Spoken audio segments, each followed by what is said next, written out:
Assalamualaikum warahmatullahi wabarakatuh. Bismillah walhamdulillah wassalatu wassalamu ala rasulillah wa ala alihi wa sahbihi wa mawalah.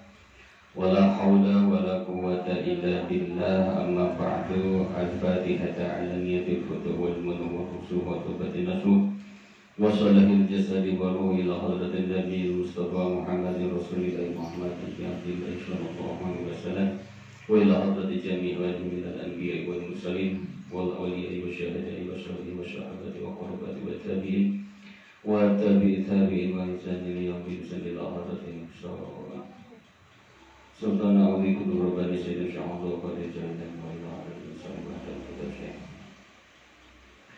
nama wa al-Tantan wa ila hadratin khususah sejagat dan asyarifi Alhamdulillah berdoa Usanillah almarhum Ki Haji Haji Arifin Al-Hadabi Kini Tajidna wa ila hadratin Sumjain al-Ahim wa ila hadratin Ki Haji Amin Kunyam wa ila hadratin Ki Haji Ampun Rahmat Asadi Cekwa Ijil Amis wa ila hadratin Salam Yadin Yadin Badana wa ila Rustam wa ila hadratin Kudus Sayyidil Walid Habib Abdina Sayyidil Walid Habib Muhammad Ahmad Sukar Ila Ruhi Almarhum Ma'am Yadin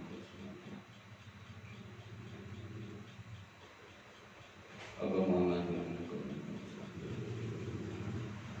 Syawli Ramul Fatihah A'udhu billahi minas syaitanir rajim Bismillahirrahmanirrahim Alhamdulillahi rabbil alamin Ar-Rahmanir Rahim Maliki yaumiddin Iyyaka na'budu wa iyyaka nasta'in Ihdinas siratal mustaqim Siratal ladzina an'amta 'alaihim ghairil maghdubi 'alaihim waladdallin amin Allahumma shalli wa sallim ala sayyidina Muhammadin al-Fatihi lima ughliqa al-khatimi lima sabaqa an-nasiril haqqa wal hadi ila siratikal mustaqim wa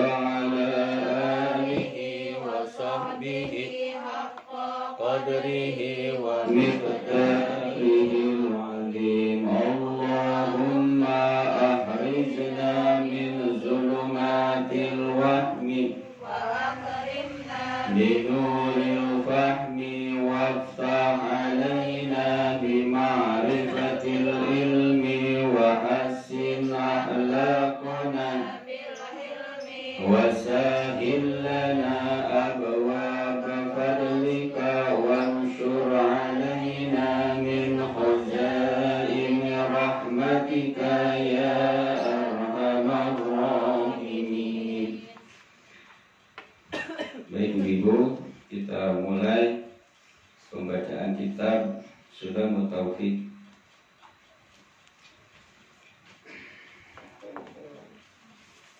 Mudah-mudahan ya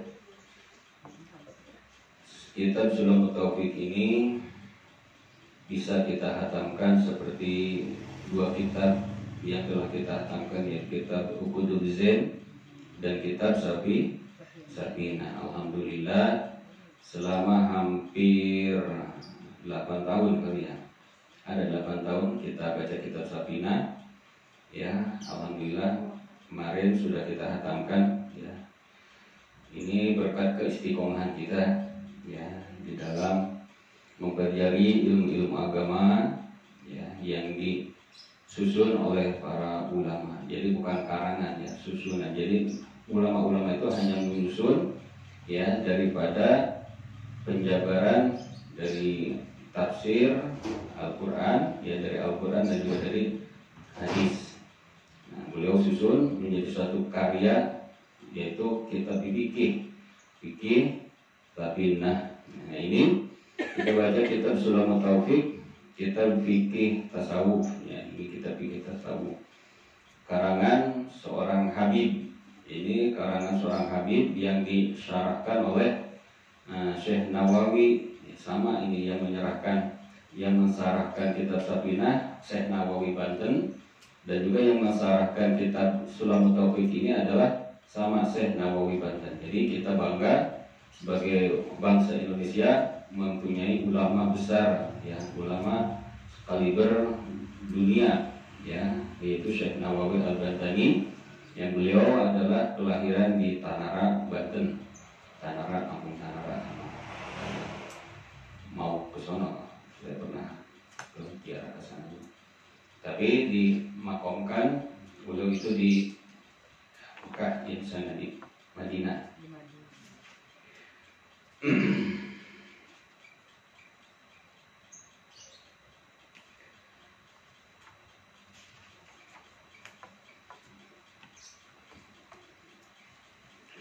Bismillahirrahmanirrahim. Bismillahi, dengan menyebut asma Allah, aku memulai membaca ini kitab. Kalau kita memulai membaca, tapi kalau pengarang ini kitab, beliau mengartikan bismillah itu yaitu dengan menyebut asma Allah aku menulis ini kitab. Kalau kita tinggal membaca, kita mah gak usah mikir lagi, ya, kita tinggal baca, ya, kita pelajari. Kalau beliau ini yaitu pengarangnya tuh di sampul depan, yaitu Syekh Abdullah bin Husin bin Tohir. Jadi Tohir itu salah satu marga daripada Habaib, ya, Tohir. Ini Syekh Abdullah bin Husin bin Tohir itu adalah pengarang matan Sulamut Taufik yang disarahkan oleh Syekh An-Nawawi Al-Bantani. Bismillah, dengan menyebut asma Allah, yang mana Allah itu mempunyai sifat Ar-Rahman. Sifat Allah itu maha pengasih. Rahman artinya pengasih. Jadi sifat Rahmannya Allah itu meliputi ke semua makhluk Allah Subhanahu wa Ta'ala tanpa terkecuali. Itu adalah sifat Rahman Allah. Maka kasihnya Allah itu tidak pilih kasih. Mau manusia, mau hewan, ya, tumbuhan, makhluk-makhluk yang lainnya, Allah kasih semua.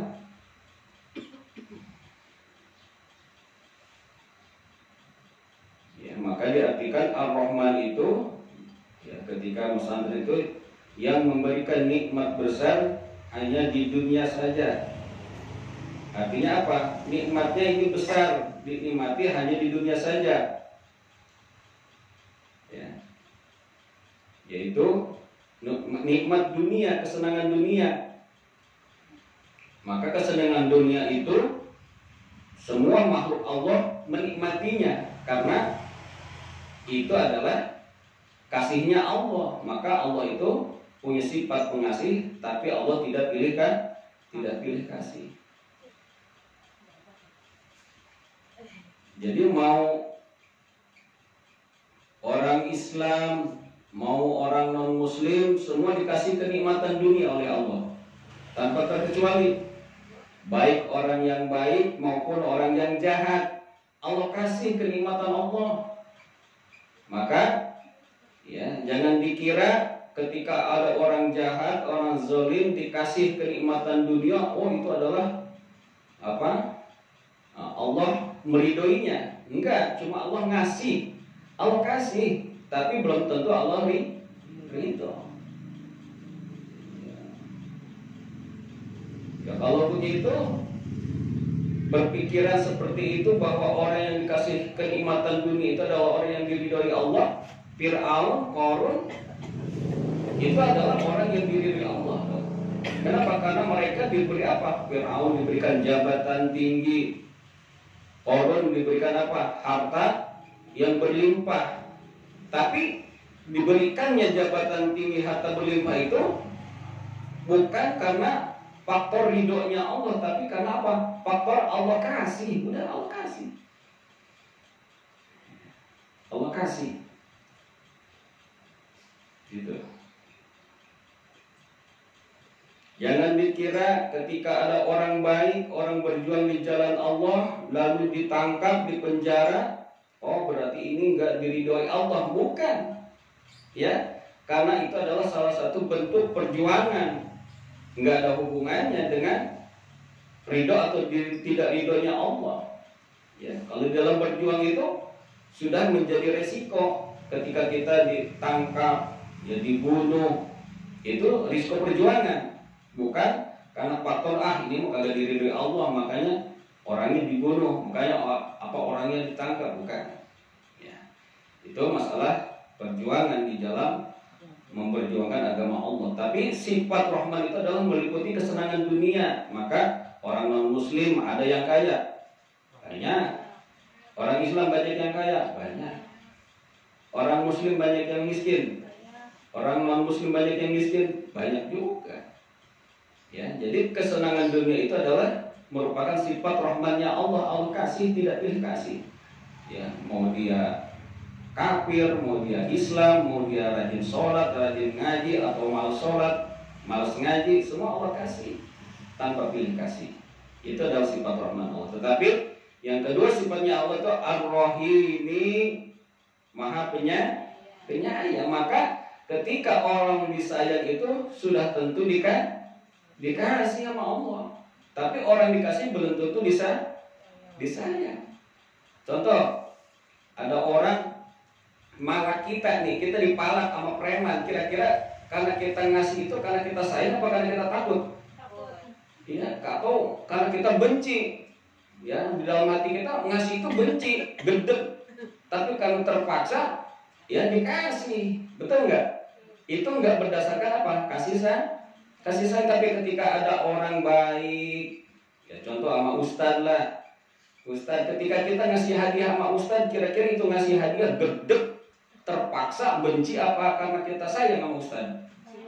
Karena sayang, karena cinta sama guru, betul? Iya, nah makanya Ar-Rahimi itu sifat penyayang. Nah, sifat sayangnya Allah ini khusus bagi hamba-hamba Allah yang dicintai oleh Allah Subhanahu wa Ta'ala. Maka sayangnya Allah itu sampai nanti akhirat. Ya, itu apa? Kenikmatan surga yang akan didapat. Itu dari sifat rahimnya Allah. Kenapa? Setiap para ulama ketika menulis kitab-kitab karangannya atau karya-karyanya didahului dengan kalimat Bismillahirrahmanirrahim, karena dia ittiba, yang manut, turut, ikut kepada apa? Sabda Rasulullah Shallallahu Alaihi Wasallam. Apa hadisnya? Rasulullah bersabda, "Kullu amrin bibalin la yubda'u bi Bismillahirrahmanirrahim fahuwa abdarun." Apa itu? Kullu amrin bibalin, setiap perkara yang dianggap baik oleh agama. Amrin bibal itu yang dianggap baik oleh agama, la yubda'u, tidak diawali, tidak dimulai. Bismillahirrahmanirrahim, dengan kalimat Bismillahirrahmanirrahim, fahuwa abtarun, maka kurang keberkahannya. Enggak ada keberkahan. Kita makan enggak baca bismillah, enggak berkah. Ya. Maka ya, setiap kita akan mengawali perbuatan atau amaliyah yang dianggap baik oleh agama, maka kita itba, turut kepada sabda Rasulullah, diawali dengan Bismillahirrahmanirrahim.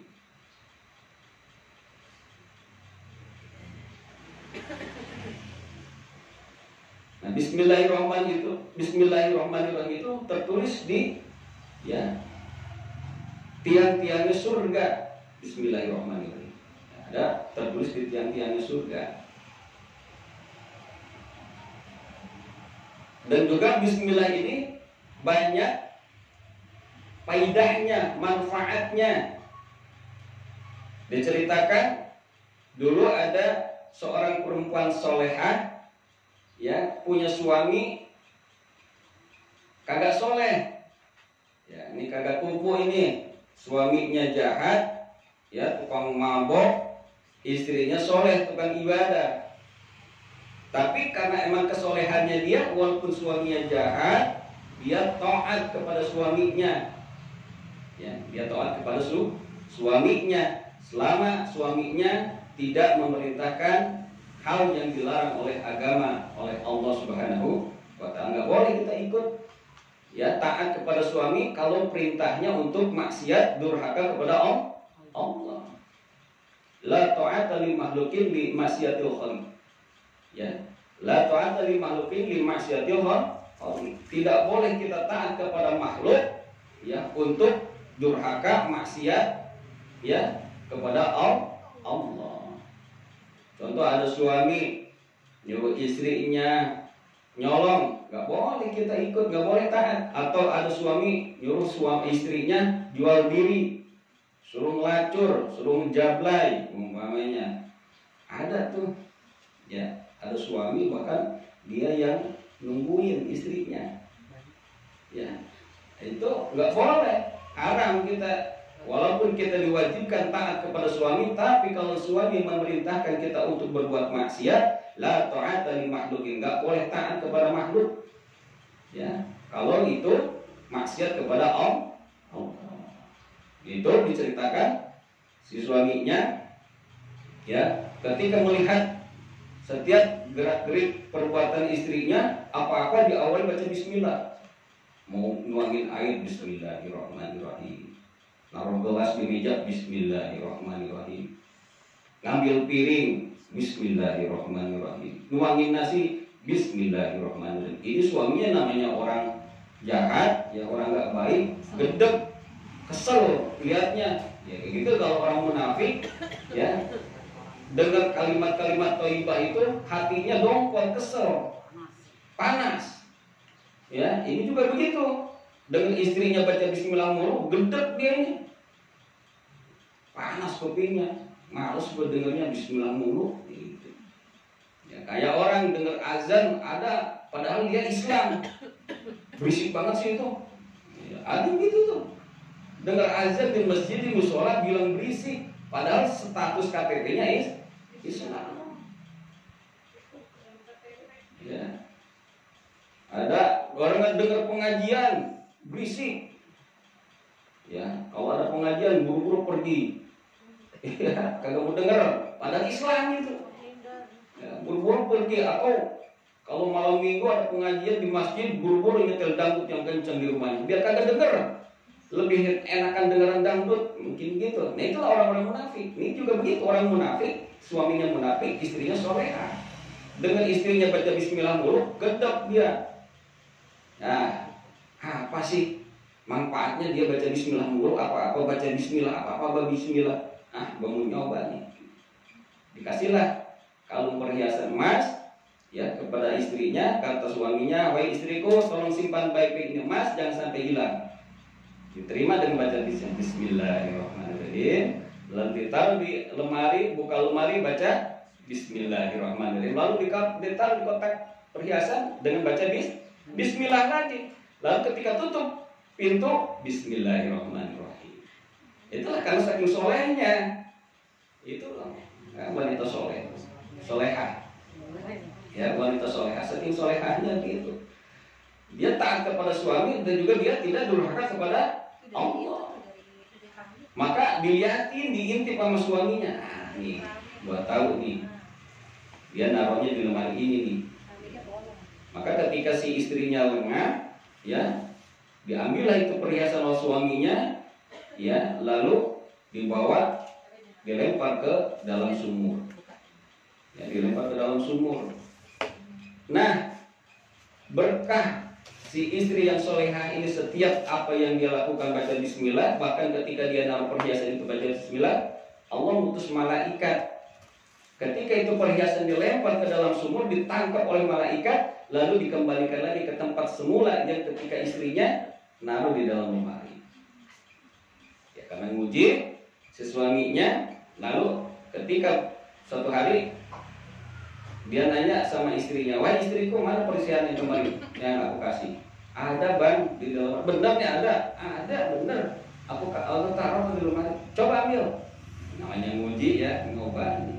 Ada manfaatnya apa juga? Ketika disuruh ya oleh suaminya, dia taat, lalu diambil itu perhiasan dalam lemari, ternyata perhiasan masih ada di dalam kotak. ya, yang semula dia taruh.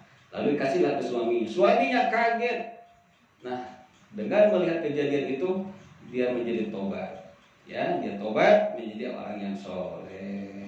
Gitu. Jadi istri kalau menghadapi suami yang ya kurang baik, dia lawan dengan kebaikan, dengan kesolehan, dengan doa. Itu. Itulah faedah baca bismillah. Ada juga ulama, ketika ada seorang ulama, ya, dia sakit keras, udah dibawa kemana-mana, ke dokter kagak sembuh-sembuh, ke tabib nggak sembuh juga. Apa ya yang disaranin sama orang dilaksanain sama dia. Ini ulama udah kemana-mana kagak sembuh-sembuh penyakitnya. Ya, maka ketika dia ya ingat bahwa bismillah itu adalah menjadi suatu obat, ya, dia baca sebanyak-banyak itu bismillah, maka dengan izin Allah, dengan barokah baca bismillah, maka sembuhlah penyakitnya. Gitu. Jadi kalau kita baca bismillah sebanyak-banyak, kalau kita sakit baca bismillah, jangan ngeluh, aduh sakit, puyeng, sakit perut, ya, baca bismillah yang banyak. Ya, karena bismillah itu adalah salah satu ayat daripada Al-Qur'anul Karim. Sedangkan Al-Qur'an sudah jelas, wa nunazzilu minal Qur'ani ma huwa shifaa'un wa rahmatun lil mu'minin. Diturunkannya Al-Qur'an itu menjadikan sifat. Sifat apa? Obat. Maka saya punya anak namanya Sipa. Supaya jadi obat buat keluarga. Ya, obat buat umat. Sifat itu obat. Warahmat, dan menjadi rahmat lil mukminin, bagi orang yang beriman. Kalau nggak beriman susah, nggak percaya sama ayat Allah, sama ayat Al-Quran, nggak percaya, ya nggak bakalan baca Bismillah 1000 kali, nggak bakalan sembuh.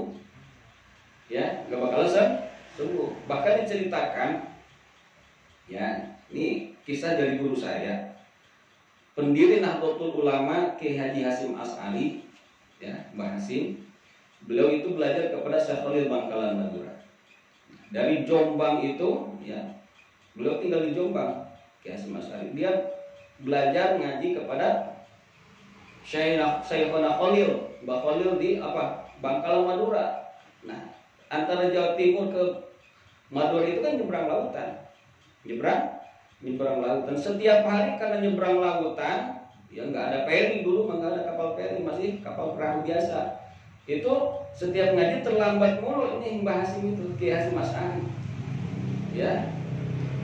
Maka ditanya sama gurunya Syekhona Khalil, "Sim, dilihatin kamu setiap ngaji terlambat mulu, orang-orang udah pada ngaji kamu baru datang." "Aduh, maaf guru, ya maklumlah perjalanan jauh, lewat lautan tuh, ya." "Oh, begitu ya." "Iya, yaudah. Ini aku kasih ngirim, baca bismillah." Emang dasarnya yang ngasih juga wali, yang dikasih juga wali. Beda keyakinannya itu kita. Maka ketika esok hari itu Mbah Hasyim itu paling duluan udah ada di majlis. Udah paling duluan. Ya, ternyata apa yang dikasih oleh gurunya baca bismillah, itu lautan konon katanya jadi es. Jadi ketika lewat itu ya beliau lebih cepat. Ya, kalau kita ya dikasih baca bismillah lewat lautan, jebur. Gitu. Beda ya. Beda tingkat keimanan beda. Makanya ya ada ulama ya yang ketika itu saya baru kemarin dengar dari Mbah Uci, ya, yang punya guru dari Banten, ada tugas ceramah, ada tugas ceramah di Garut. Itu kalau perjalanan lewat tol aja bisa beberapa jam, tapi ketika itu ya itu supirnya kayak setengah mimpi gitu. Jadi dari Banten ke Garut itu cuma 2 jam. 2 jam belum ada Cipularang dulu, masih lewat sini kali ini ya kurangi. Itulah ya beda tingkat keimanannya kan. Dengan baca bismillah itu karena lil mukminin, bagi orang yang beriman, tingkat keimanannya beda sama kita. Tapi walaupun begitu tetap kita itba, turut kepada apa? Hadis Rasulullah SAW, bahwa ketika kita akan melaksanakan apa perbuatan yang dianggap baik oleh agama, maka awali dengan bismillah. Ingat, perbuatan yang dianggap baik oleh agama. Jangan kalau mau nyolong, ada setengah bagus nih, Bismillahirrahmanirrahim, ya nggak boleh. Itu bukan sesuatu yang dianggap baik. Atau mau berbuat mesum, selingkuh, berzina, baca Bismillah dulu. Nggak boleh, haram baca Bismillahnya itu. Haram baca Bismillahnya. Atau mau nabok orang, mau berantem nih, biar tabokannya mantap nih, sekali pukul langsung pingsan, baca Bismillah, nggak boleh. Haram baca Bismillahnya itu. Ya sama aja. Sesuatu yang dianggap tidak baik oleh agama nggak boleh kita baca Bismillah. Bahkan dikatakan ketika kita mau nyerok sampah, nyerok sampah itu sesuatu yang kotor, makruh, nggak boleh kita baca Bismillah. Buang tai ayam, umpamanya di tengah rumah ada tai ayam, tai kucing, Bismillahirrahmanirrahim, jangan. Itu kotor, dianggap kotor. Walaupun itu perbuatan membuang sampah, tapi yang dibuang itu adalah kotoran. Berarti kalau ngerundel nggak apa-apa? Ngerundel juga nggak boleh. Kucing nih kurang ajar nih. Ya, itu sama aja. Ya. Jadi sesuatu yang tidak dianggap baik oleh agama nggak boleh kita baca Bismillah. Itulah panggilan-panggilan Bismillah banyak. Yang kalau kita ceritakan, kalau saya ceritakan banyak kisah-kisahnya. Alhamdulillahi, ya, segala puji bagi Allah. Benar bacanya itu. Jadi belajar tuh baca Arab Melayu. Alhamdulillahi, segala puji bagi Allah. Kenapa mengartikan kalimat alhamdulillah dengan arti segala? Benar nggak tuh? Kalau kita baca Bismillah, artinya apa? Segala puji bagi. Kita nggak pernah mengartikan alhamdulillah itu puji bagi Allah, enggak. Tapi segala puji bagi Allah. Kenapa? Karena sebabnya puji itu banyak. Puji itu banyak. Ya. Dulu udah pernah dibahas ketika mengawali pembacaan kitab Uqudul Zen. Jadi puji itu banyak, ada 4. Catat. Ya, catat biar nggak lupa lagi. Puji itu ada 4. 1, puji qadim alal qadim. Qadim itu siapa? Allah yang terdahulu. Artinya pujinya Allah terhadap dirinya sendiri. Allah puji sendiri. Boleh nggak? Wajib Allah puji sendiri. Kenapa? Allah maha segalanya. Kalau kita nggak boleh puji sendiri, ya sombong namanya. Tapi kalau Allah wajib sombong. Allah wajib sombong. Kenapa? Karena Allah mempunyai sifat al-mutakabbir, yang maha sombong. Allah maha sombong, boleh nggak? Wajib, bahkan Allah bukan boleh lagi, wajib sombong. Karena Allah maha segalanya, Allah yang menciptakan semuanya. Maka yang pertama, puji itu adalah puji qadim alal qadim. Pujinya terdahulu yaitu Allah terhadap dirinya sendiri. Seperti apa? La ilaha illa ana. Tidak ada Tuhan selain aku, kata Allah. Sombong nggak? Sombong. Boleh nggak? Wajib. Allah sombong. Ngaku sebagai Tuhan, Allah wajib nggak? Wajib. Karena emang Allah itu ada Tuhan. La ilaha illa ana fa'buduni. Maka ibadahlah engkau kepadaku, kata Allah. Tidak ada Tuhan selain aku, maka ibadahlah engkau kepadaku, kata Allah. Karena Allah mempunyai sifat al-mutakabbir. Allah itu mempunyai sifat takabur, sombong. Wajib sombong bagi Allah. Nah, yang pertama adalah puji qadim alal qadim, pujinya Allah terhadap dirinya sendiri. Yang kedua, puji qadim alal hadis. Pujinya Allah terhadap makhluknya, al-hadis yang baru. Qadim itu terdahulu, hadis itu baru, artinya baru. Jadi pujinya Allah kepada makhluknya yang baru. Seperti apa? Seperti pujinya Allah kepada Nabi Ayub. Nikmal abdi Ayubun, kata Allah di dalam Al-Quran. Sebaik-baiknya hambaku adalah Ayub. Kenapa? Nabi Ayub adalah nabi yang diberikan ujian begitu dahsyat, begitu besar. Tapi walaupun diuji dengan ujian bertubi-tubi Nabi Ayub, tapi dia sabar menghadapi ujian. Maka Allah puji, nikmal abdi Ayub. Sebaik-baiknya hambaku adalah Ayub.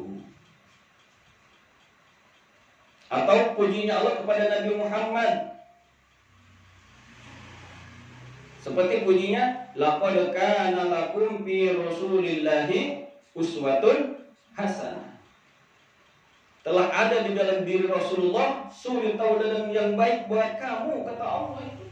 Jadi Allah puji bahwa Rasulullah itu mempunyai sifat yang terpuji, yang patut kita teladani, uswahnya, qudwahnya, ya. Rasulullah yang baik yang dipuji oleh Allah Subhanahu wa taala.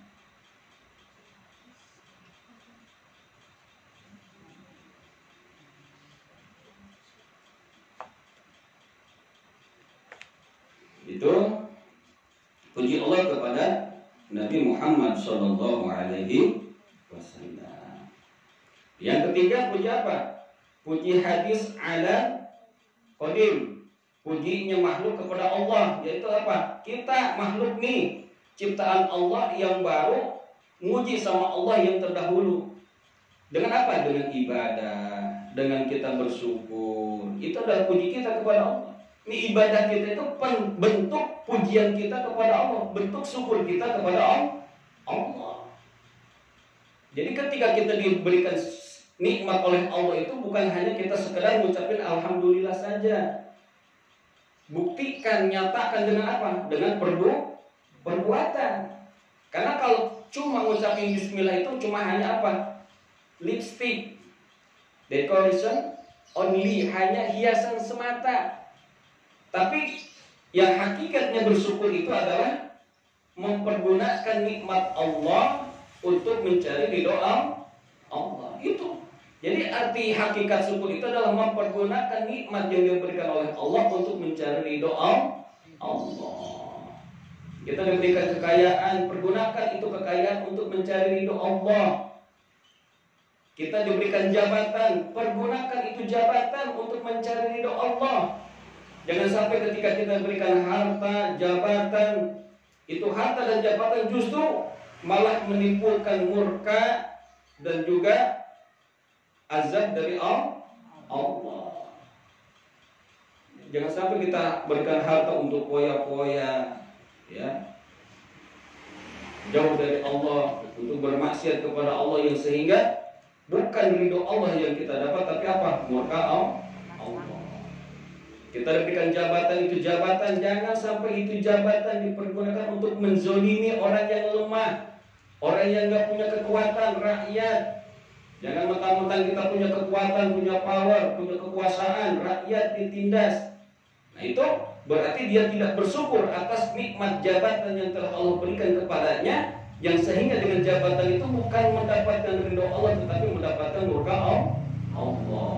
Maka dalam arti yang sebenarnya syukur itu adalah dikatakan di dalam kitab Dalilul Falihin, as-syukru huwa sarful abdi ala ma an'ama Allahu alaihi li ajli.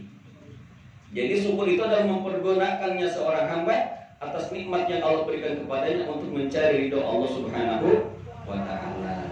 Jadi terkadang kita sering salah mengartikan arti syukur. Ya Bu, kita dapat nikmat, panggil ustaz, panggil jamaah, judulnya apa? Syukuran.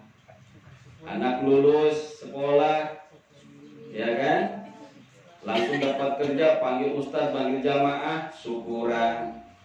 Betul. Anak dilamar orang, panggil juga ustaz, panggil jamaah, syukuran. Ada juga, ada musuh kita kecelakaan, syukurin. Ya. Sekarang 17 Agustus sering kita lihat spanduk-spanduk. Mari kita bersyukur atas nikmat kemerdekaan Republik Indonesia yang sekian dengan menampilkan artis-artis ibu kota. Judulnya cakep, syukuran nikmat kemerdekaan, tapi diisi dengan apa? Dangdutan. Ya kan? Yang mana artisnya pakai pakaian seksi. Diisinya dengan apa? Mabok-mabokan. Gitu kan, desek-desekan antara perempuan dan laki-laki, udah jauh daripada ridho Allah Subhanahu wa taala. Nah, makanya semestinya syukuran itu adalah dengan berperbuatan yang mengundang ridho Allah Subhanahu wa taala. Panjang ya baca bismillah. Alhamdulillah aja kita bahas aja panjang. Yang keempat apa? Puji hadis alal hadis, pujinya makhluk kepada makhluk, pujinya kita manusia kepada sesama manusia. Ya, ada ibu-ibu udah cakep, cantik, rajin ibadah, rajin ngaji, kita senang lihatnya. Si ibu itu mah ya udah cantik, rajin sholat, rajin ngaji lagi. Dan kalau muji nggak tuh? Muji. Ada juga orang udah ganteng, ya kan, kaya, pintar ngaji lagi, soleh lagi, dermawan lagi, ya kan? Itu puji hadis alal hadis, pujinya makhluk kepada makhluk. Nah, semua puji yang empat ini lillahi, dikembalikan lagi kepada Allah. Jangan sampai ketika kita dipuji oleh makhluk, ya oleh sesama manusia, tinggi hati, lupa diri. Ingat bahwa apa? Kita nggak mempunyai puji. Yang punya puji siapa? Allah. Maka ketika kita dipuji, ucapin apa? Alhamdulillah. Jangan yang kalau dipuji nggak ucapin alhamdulillah, malah coba dulu dong gua. Gitu tuh. Dipuji begitu. Ada anaknya dipuji, coba dulu dong maknya gua. Tapi apa? Seharusnya ketika anak kita dipuji, ya, karena prestasinya, kita ucapin apa? Alhamdulillah bu, ini nikmat dari Allah, anugerah dari Allah. Jangan kita sombong. Kenapa? Kita nggak mempunyai puji. Yang punya puji siapa? Allah. Maka lillahi itu pakai lam lil milki. Artinya apa? Lillahi, segala puji milik Allah. Segala puji milik Allah. Kita nggak punya puji. Maka kalau kita dipuji, jangan sombong, jangan tinggi hati.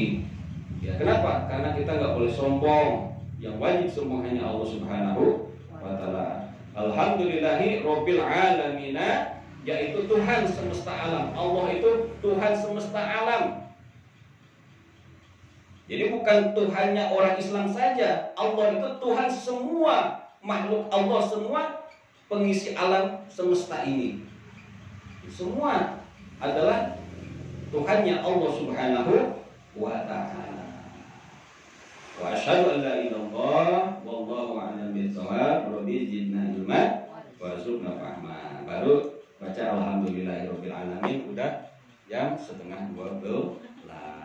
Panjang juga ya. Itu satu kitab aja, karena supaya apa? Supaya yang lain bisa ngikutin juga. Ya nanti kita fotokopi itu, ya ganti fotokopinya nanti Umi yang ngatur. Ayo baca kami.